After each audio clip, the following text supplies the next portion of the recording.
Artican infiltration of mandibular lateral incisor. Is it volume or location of the infiltration that affects the success?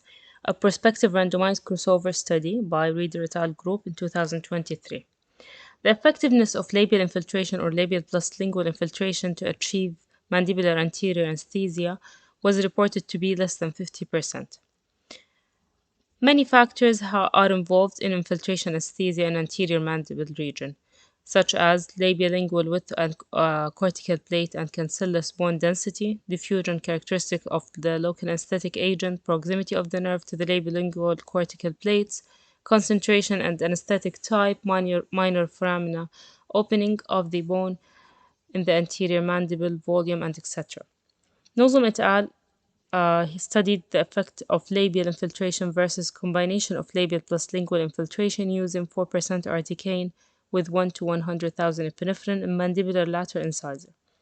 The results showed that infiltration with 1.8 ml plus lingual infiltration of 1.8 ml significantly improved the anesthetic success to 98%.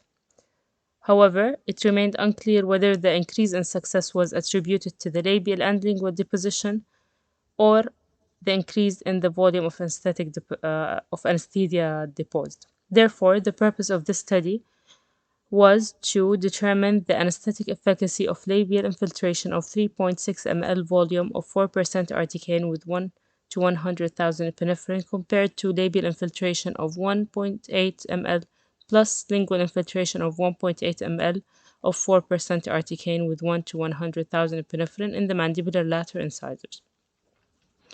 100 subjects received 2 sets of injection.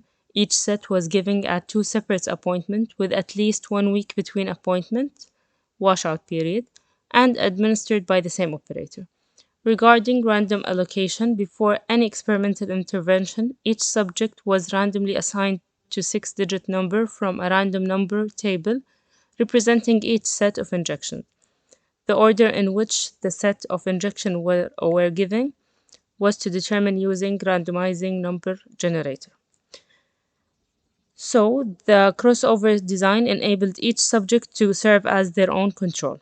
Each set of injection was administered by the same operator as we said, and each subject was also randomly assigned to receive injection on either the right or left side, which was predetermined by flipping a coin for each group of 10 subjects.